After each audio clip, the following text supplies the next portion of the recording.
Hello student, कैसे हैं आप सब। स्वागत है आपके अपने यूट्यूब चैनल आर के मैथ्स जीनियस। आज जो है चैप्टर नंबर 8 क्वाड्रिलेटर का जो थ्योरम नंबर जो है 8.7 करेंगे। And theorem number 8.7 is if the diagonals of A quadrilateral bisect each other. आपको जहाँ दिया है कि क्वाड्रिलेटर के जो डायगोनल है बाइसेक्ट ईच अदर, जिसका मतलब है O A is equal to O C and O B is equal to O D. आपको जो गिवन में दे दिया है, तो A B C D quadrilateral है, उसके डायगोनल जो है बाइसेक्ट कर रहे हैं, जिसका मतलब O A is equal to O C and O B is equal to जो ओ डी गिवन में आ गया। Then it is a parallelogram. तो आपको ये पूछ रहा है कि आप प्रूव करके दिखाओ। तो ये ए बी सी डी जो है क्वाड्रिलेटर जो है एक पैलोग्राम है। तो सबसे पहले हम गिवन लिखेंगे इसमें भी। तो गिवन हमारे पास क्या है, क्वाड्रिलेटर है, तो इसमें हम लिखेंगे एक quadrilateral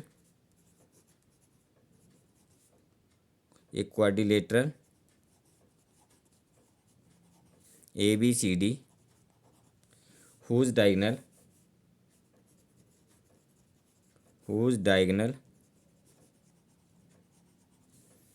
bisect each other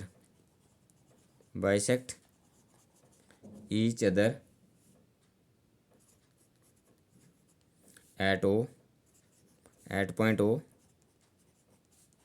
therefore, जिसका क्या मतलब है, O A is equal to bisect कर रहे हैं डायगोनल, इसका मतलब है O A is equal to O C and O B is equal to O D. ये आपके पास जो है गिवन में आ गया। टू प्रूव क्या करेंगे आप, टू प्रूव में करेंगे ए बी सी डी आपके पास जो है एक पैरेललोग्राम है। तो आप लिखेंगे A B C D is a parallelogram. तो पैरेललोग्राम प्रूव करने के लिए आपको क्या प्रूव करना पड़ेगा, तो हमें जो है इसमें जो प्रूव करना पड़ेगा, ए बी जो है पैरेलल टू सी डी है, A B parallel to C D and A D जो है पैरेलल टू जो है बी सी है। तो opposite side of the parallelogram जो है पैरेलल जो है प्रूव करनी पड़ेगी। ऑपोजिट साइड ऑफ क्वाड्रिलेटर की जो है हमें जो है पैरेलल प्रूव करनी पड़ेगी। तो ये आपको जो है पैरेललोग्राम हो जाएगा। तो इसमें हम जो प्रूफ स्टार्ट करेंगे अपना, तो प्रूफ में हमारे पास क्या है, हम इन ट्रायंगल को A O B and C O D triangle को कॉन्ग्रेंट करेंगे और जो है नेक्स्ट जो है प्रोसीजर को फॉलो करेंगे। तो देखते हैं हम कैसे इसको प्रूव कर सकते हैं। तो हम पहले लिखेंगे in triangle A O B and C O D. तो आपके पास A O B and C O D triangle को कॉन्ग्रेंट करेंगे। तो इसमें क्या है, हमारे पास O A is equal to O C है। तो हम इसमें लिखेंगे O A is equal to O C. कहाँ से ले रहे हैं आप, जो है गिवन है। उसके बाद आपके पास जो है यहाँ पे आप इसको नंबर 1 दे सकते हैं एंगल को, ये एंगल नंबर 1 है और ये आपके पास एंगल नंबर 2 है। तो हम इसमें लिखेंगे angle 1 is equal to angle 2, angle 1 is equal to angle 2। Reason क्यों है, वर्टिकली ऑपोजिट एंगल। रीजन क्या है, वर्टिकली ऑपोजिट एंगल्स। तो वर्टिकली ऑपोजिट एंगल आपके इक्वल होते हैं, angle 1 is equal to angle 2। उसके बाद O B is equal to O D लिखेंगे, O B is equal to O D. ये रीजन क्या है, इसमें ये गिवन है, क्यों इक्वल है, क्योंकि ये गिवन है। तो आपका O A is equal to O C आ गया, angle 1 is equal to angle 2 आ गया and O B is equal to O D आ गया।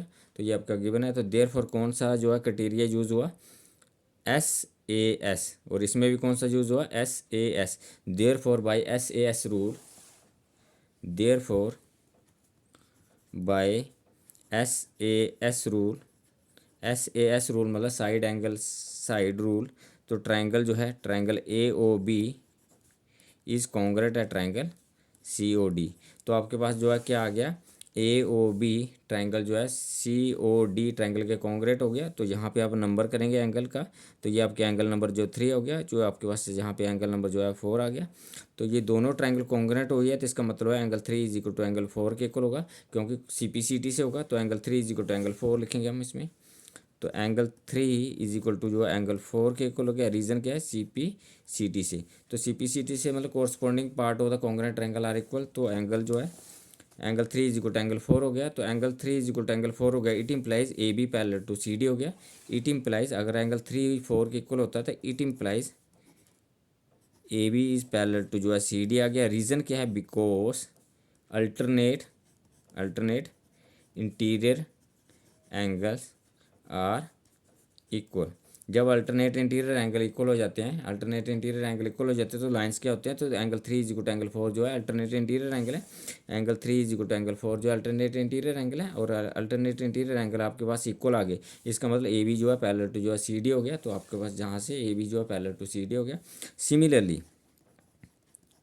Similarly we can prove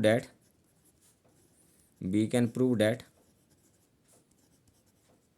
similarly we can prove that, क्या प्रूव कर सकते हैं हम इसी तरह, A D is parallel to जो है B C, A D is parallel to B C. अगर आप A O D and B O C triangle को कॉन्ग्रेंट करेंगे सेम रूल से, एस रूल से, तो सी पी सी टी से ये दोनों triangle sorry S rules, S A S से दोनों ट्रायंगल कॉन्ग्रेंट हो जाएंगे, और यहाँ पे जो है अल्टरनेट इंटीरियर एंगल जो है इसमें इक्वल हो जाएंगे, तो आपके पास जो है लाइन जो है पैरेलल हो जाएंगी। तो हमने similarly we can prove that लिखा, A D parallel to B C हो गया। इट इम्प्लाइज आपके पास क्या आ गया, ए बी पैरेलल टू जो है सी डी है, एंड ए डी जो है पैरेलल टू जो है बी सी आ गया आपके पास। अगर A B parallel to C D है और A D parallel to B C है, it implies A B C D is a parallelogram. तो ये आपके पास क्या आ गया, एक पैरेललोग्राम आ गया। तो thank you for watching me.